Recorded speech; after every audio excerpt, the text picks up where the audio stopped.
Ya, assalamualaikum warahmatullahi wabarakatuh. Waalaikumsalam. Kita kembali di podcast Borneo News Jurnalis dengan dialog podcast Ruang Publik. Tentunya dengan tagline mendengar, berbicara dan berbagi. Terima kasih. Saya Didi Febriandi selaku host yang akan bincang-bincang santai dengan salah satu akademisi kita. Beliau aktif mengajar di kampus Universitas Borneo Tarakan, tepatnya di Fakultas Teknik, jurusan Teknik Elektro ya Bang ya? Ya. Nama beliau adalah Dr. Ismit Mado, sapaan akrabnya Bang Ismit. Panggilan hari-hari begitu. Beliau juga dulu sempat jadi dekan teknik ya di UBT. 2010-2012. 2010-2011. Jadi beliau ini juga merupakan pelaku sejarah berdirinya Kalimantan Utara, salah satu pelaku sejarah begitu ya. Oke, baiklah. Menurut Abang nih kilas balik lagi kita dulu. Ya. Ini kan ada Kaltara masa lalu, masa kini, dan masa mendatang. Yang masa lalu itu bagaimana sih sejarah Kaltara itu? Baik. Dari zaman siapa dimulai? Mungkin gerakan mahasiswa, masyarakat, atau mungkin murni pemerintahnya waktu itu atau gimana? Ya. Silakan Bang. Baik, ya terima kasih atas kesempatannya Bang Didi gitu ya, dan teman-teman dari Ruang Publik dan pemirsa, seluruh pemirsa yang ada yang melihat, mendengar Ruang Publik ini, memberi kesempatan saya untuk mendiskusikan lagi gitu ya, mendiskusikan lagi Kalimantan Utara. Memang Kalimantan Utara itu dari sisi usia sekarang sudah kurang lebih 13 tahun ya, sejak berdiri pada tahun 2012. Sebentar lagi ulang tahunnya gitu ya. Siap. Di bulan Oktober. Itu, dan tapi kalau dari sisi wacana sebenarnya kurang lebih 25 tahun. Nah, cukup gitu. Lama juga ya wacananya. Gitu. Kaltara ini dulu. Kaltara. Ya, artinya begini, kenapa saya bilang di 25 itu mungkin secara kesejarahan tekstual, kesejarahan itu kan kadang juga bukan sebuah wawancara, tapi sebuah dokumentasi, sebuah hasil berita yang disampaikan, peristiwa yang pernah ada gitu ya. Terus didokumentasikan menjadi sebuah, ya itu tepatnya di asrama mahasiswa Kaltim, namanya Asrama Mandau di Malang kan. Iya, siap. Pada bulan November 99. Nah, di tanggal 21 November itu deklarasi pertama keinginan membentuk Provinsi Kalimantan Utara pecahan dari Kaltim oleh mahasiswa. Nah, mahasiswa Kaltim, tapi identik dengan mahasiswa Utara gitu. Berarti berangkatnya dulu sejarah Kaltara ini yang memulai adalah anak-anak mahasiswa Kaltara yang ada di Malang gitu ya? Ada di Malang, betul. Iya, siap. Ya, jadi Kaltim itu secara memang agak unik ya, mahasiswanya maksudnya gitu. Kalau di home base pergerakan mahasiswa Kaltim yang ada di asrama Kaltim, baik itu di Malang, di Jogja gitu, di Makassar sebagai simbol pergerakan pada saat itu memang kelihatan tuh. Nanti yang utara tuh ngumpul, yang selatan tuh ngumpul sendiri. Siapa-siapa yang di utara? Yang di utara dulu tuh Kabupaten Bulungan. Jadi asal dari Kabupaten Bulungan, dari Kabupaten Berau, gitu, dari Tarakan, Nunukan, gitu, Malinau. Nah itu gabungnya jadi satu komunitas. Nah itu. Tapi secara tidak langsung embrio pergerakan itu dimulai dari mahasiswa utara. Dari utara. Nah, artinya karena kesamaan tadi gitu ya, kesamaan yang terbentuk dari komunitas tadi itu, akhirnya kita definisikan kita mahasiswa utara. Nah pada saat itu banyak faktor yang mempengaruhi itu.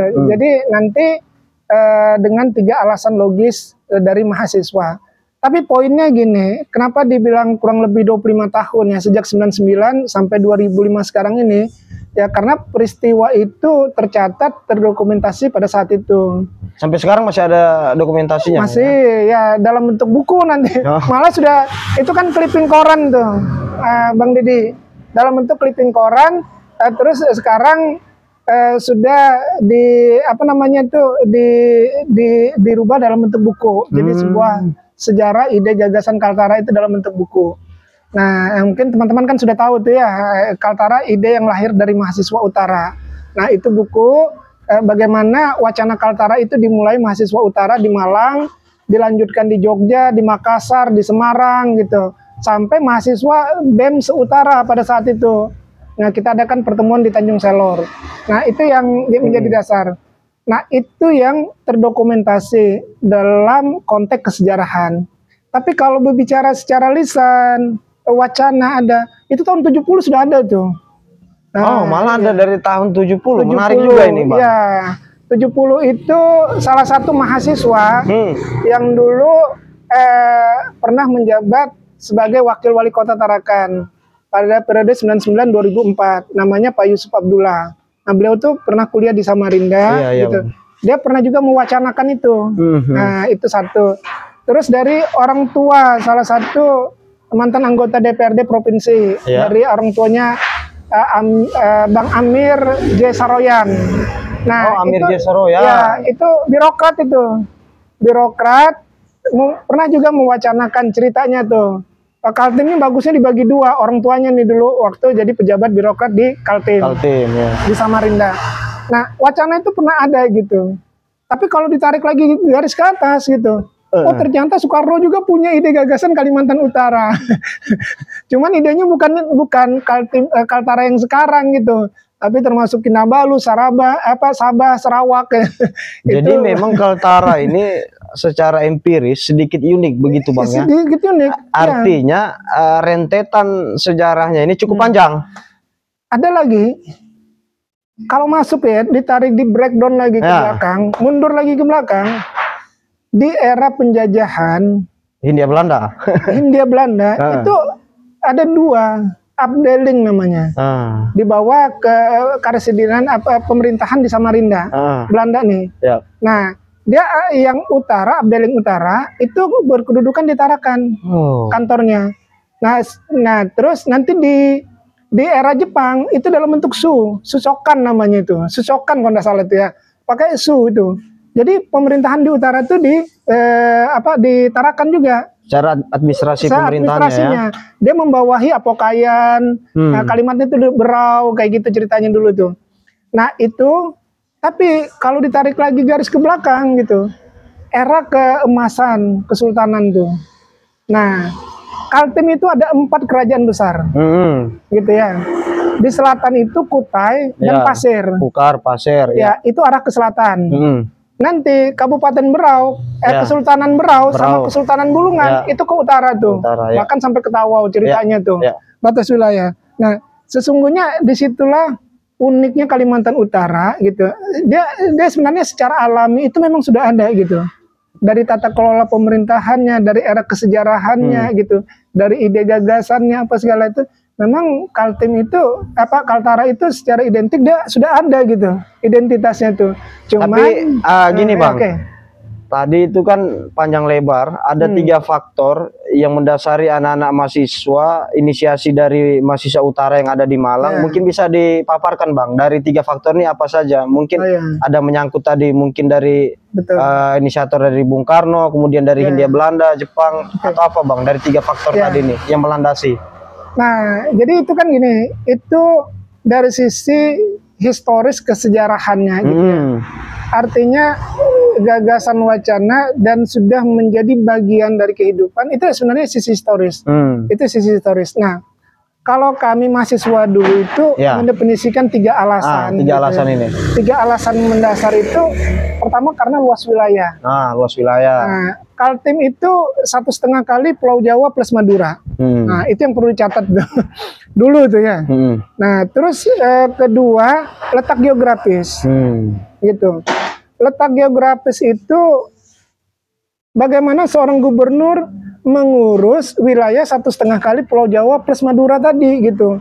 Siap. Nah, makanya di era 80-90 itu illegal logging itu sudah barang umum itu gitu. Merajalela ya. Merajalela, terjadi penyeludupan apa segala itu terjadi, bahkan human trafficking terjadi gitu.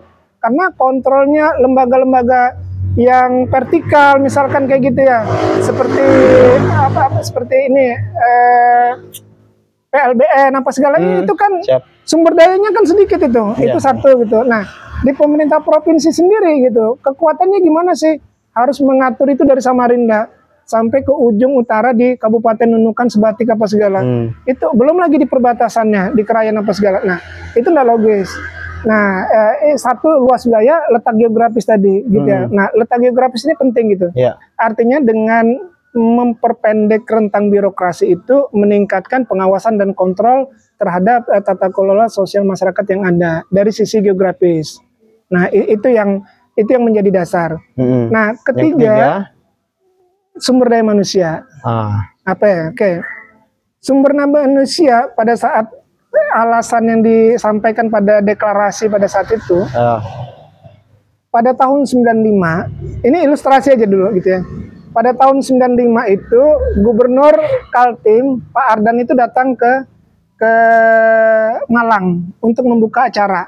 Acara apa waktu itu? Sejenis workshop. Tapi apa namanya, lupa saya itu. Membuka acara, dia singgah ke asrama. Nah, pada saat singgah ke asrama itu tahun 95 nih ya. Singgah ke asrama, Pak Ardan ini bertanya kepada Ketua KPMKT. Ketua KPMKT itu Keluarga Pelajar Mahasiswa Kaltim, Kalimantan Timur, cabang Malang. Malang ya. Nah, namanya Kasrianto. Kasrianto, ya saya kenal juga itu Bang. Kenal nggak ya? Oh, itu Ketua KPMKT seumur hidup. Nah, nama panggilannya Bagong. Ya. Nah, Kas, berapa mahasiswa Kaltim yang kuliah di Malang pada tahun 95? Bilang Kasrianto, 6.000 Pak. Oke lah, percayalah 6.000 misalkan. Atau kita nggak percayalah 6.000 gitu ya. Kita ambil aja lah misalkan 1.000 gitu. 1.000 yang dari utara tuh kita ambil 50 aja lah. 50 orang itu, 50 orang pada saat itu. Ya, artinya di tahun 95 50, nanti tahun 96 kan lulus SMA lagi, merantau ke Malang gitu kan. Nah, bertambah lagi gitu ya. Akumulasi. Tapi memang dulu hanya ada asrama Mandau ya, Apokayan sama Mandau ya. Apokayan, Mandau sama asrama Putri 1, Semayang. Semayang ya, ya. Itu asrama Kaltim. Nah, ada 50 mahasiswa utara di Malang, ada 50 mahasiswa utara di Jogja, ada 10 di Surabaya, ada 20 di Bandung, ada 10 di Jakarta, ada 20 di Semarang, ada 10 di Solo gitu kan. Ada 50 di Makassar, ada 50 di Samarinda, ada 20 di Banjarmasin. Itu kan kota-kota pelajar tuh, tempat anunya itu ya, apa namanya tuh, tempat sasaran mahasiswa ceritanya itu kan. Nah, akumulasikan aja tuh. Mereka lulus. Katakan kayak gitu ya. 50 kali 5 aja 250 lulus. Setelah 250 lulus ini, seleksi lah itu. Ambil yang terbaiknya gitu ya kan untuk membangun Kalimantan Utara. Nah, jadi sumber daya manusia itu sudah siap. Dan kami sebagai mahasiswa pada saat itu siap diseleksi. Seleksi aja kami. Secara fair gitu ya kan. Secara betul-betul, oh ya ambil yang terbaiknya gitu. Ya, tugaskan dia di pemerintahan gitu. Ambil lagi yang terbaiknya gitu. Beri dia modal, beri dia bantuan. Dia bikin usaha misalkan kayak gitu, ya kan? Ambil lagi yang terbaiknya gitu misalkan. Sesuai dengan passionnya mau apa gitu. Tapi tindak lanjut dari Bang Kasrianto sendiri sebagai Ketua PP KPMKT, di zaman saya juga beliau masih Ketua PP KPMKT. Masih, tapi di era itu memang pergolakan. Di era itu pergolakan. Kenapa pergolakan? Memang dulu pernah saya, akhirnya kan kita diskusi di KPMKT itu tentang sumber daya Kaltim. Ya, yang lemah ceritanya gitu. Nah, dan kita sadari bahwa passing grade pelajar yang ada di Kaltim dengan passing grade pelajar yang ada di Jawa, oh jauh. Jauh ya? Jauh. Tapi kenapa jauh gitu? Karena jomplangnya sarana prasarana pendidikan tadi. Bukan karena faktor sumber daya manusianya tidak bisa, enggak gitu. Tapi cobalah lihat di Jawa itu dengan kelengkapan sarana prasarana. Lihatlah di Makassar, Sulawesi dengan kelengkapan sarana prasarana gitu. Semua mendukung itu gitu. Berarti tools-nya atau alatnya kita untuk di Alatnya, Kaltim, iya. khususnya untuk teman-teman mahasiswa Iya. utara, ini yang Iya. belum memadai gitu ya. Betul. Kita kursus saja sulit. Nah, Iya. saya kuliah S3, anak saya itu SD di sana. Yang pertama, yang kedua. S3 di Surabaya Di ya? Surabaya. Anak saya yang pertama, kedua tuh SD lulusnya di Surabaya. Kampus ITS Bang ya? Ya, di ITS Wah, Surabaya, Teknik Elektro. Nah, Iya. apa yang terjadi? Ada satu namanya itu lupa tuh, dia penalaran matematika gitu ya. Itu ngadakan olimpiade tapi nggak pakai uang pendaftaran. Cuman seleksi dari sekolah, nanti dari sekolah, kelurahan, kecamatan nanti ke kota gitu kan. Nah, perwakilan kota tuh untuk kota Surabaya gitu ya. Iya, ke provinsi lagi. Ya, Nah. nah, di Surabaya nih. Nah, Ikut dulu di Surabaya, ikut kompetisi gitu ya, matematika pada Iya. saat itu. Pulang tuh apa? Mereka penyelenggara tuh cuma menyediakan kotak sumbangan, silahkan mau nyumbang berapa, mau nyumbang 1.000 kah, 10.000 kah, untuk mengganti kertasnya. Coba kita di sini, segala sesuatu pasti bayar dan mahal itu. Iya. Oh, itu salah satu prasarana itu, yang memang betul-betul ndak anu. Belum lagi ketersediaan bukunya, internetnya, apa segala ya, itu yang mengakibatkan turunnya passing grade itu gitu. Padahal catatan kita gitu, Kaltim itu penyumbang terbesar kedua setelah Provinsi Riau bagi devisa negara, dividen negara tuh masuk ke APBN itu. Ini memang terus. Itu fakta ironi. Nah, akhirnya apa? Pas saya KP kerja praktek pada saat itu di salah satu perusahaan BUMN besar pupuk yang ada di Kaltim ya, di Bontang pada saat itu saya berdebat sama HRD-nya. Karena HRD-nya mancing saya tuh, nyinggung. Jadi saya bilang, Pak, wajar kami seperti ini, Pak. Karena kami tidak difasilitasi. Pak, wajar kami seperti ini karena memang di bawah passing grade kami. Nah, kami minta ada kebijakan dong untuk sumber daya lokal ini dikaryakan. Nah, jangan disamakan sama yang di Jawa, Pak. Dalam konteks seharusnya sumber daya lokal ini diprioritaskan dan disiapkan sarana prasarananya. Itu satu. Terus kedua, kesempatan kerja kan bersaing nih. Ya, betul. Kan nggak bisa loh sama ratakan sama yang di Jawa gitu lulusnya. Betul. Yang di Jawa dapat 500 poinnya, misalkan gitu. Sumber daya manusia di Kaltim mungkin nggak bisa mencapai itu. Cuman hanya 1-2 orang yang bisa mencapai itu. Akhirnya kan udah terserap tenaga kerja lokal. Nah, jadi ada kebijakan yang namanya passing grade tadi. Passing grade atas, passing grade bawah itu dibikin. Nah, yang di bawah nih untuk sumber daya lokal Kaltim gitu. Dan di zaman waktu dulu 90 itu. Gerakan itu dimulai tahun 95, kemudian tahun 99. Ada terbentuk nggak organisasi memisahkan diri dari KPMKT? Kalau KPMKT enggak ya. Tapi lebih kalau Malang tuh lebih kayak gini bikin organisasi sendiri gitu untuk teman-teman Kaltara atau Utara dulu, SPMKU kan namanya atau apa dulu? Kalau pemberdayaan itu kami kuat. Ya. Makanya KPMKT itu nilai kritiknya bagus itu di pemerintah. Jadi kuat. Tapi secara politik ada memang kebijakan yang beda dulu gitu. Ternyata pengurus pusat KPMKT itu dipimpin alumni. Nah, iya Bang, karena saya dulu sempat dengar ada namanya Serikat Pelajar Mahasiswa Kalimantan Utara Malang, SPMKU namanya. Ya. Jadi itu ada itu. Nah, lahir pada saat itu mengembalikan kitahnya gitu. Yang mahasiswa ya porsinya mahasiswa, yang alumni bikin ikatan alumni ya. Waktu itu sempat kongres ya, sempat gitu. Nah, tapi kita penguatan sampai dulu KPMKT ya, DPPR KPMKT namanya itu pernah di tahun 2000 kongres di Jogja itu mahasiswa Kaltim se-Indonesia. Jadi termasuk dari Uniba, gitu kan, KPMKT kan cabang-cabang ya, betul, dari Uniba, dari Unmul, dari Untak, dari Widyagama, dari Unikarta tuh bahkan ikut mereka di Jogja pada saat itu. Realisasi kongres itu apa? Demo ke Jakarta. ada dokumentasinya di buku saya tuh. Jadi memang Bang, setelah zaman Abang masuk di era tahun 2000-an di Malang itu di zaman saya, memang saya sempat mendengar ada namanya SPMKU, tapi tetap pada saat hari itu KPMKT itu tetap eksis. Betul. Ketua PP KPMKT ya tetap Bang Kasarianto kan. Sehingga Dan teman-teman dari utara juga aktifnya di KPMKT. Masih belum ada Kaltara waktu itu. Sampai 2012 ya berdirinya Kaltara. Betul, sampai 2012. Nah, kan deklarasi itu di 21 November 99 deklarasi.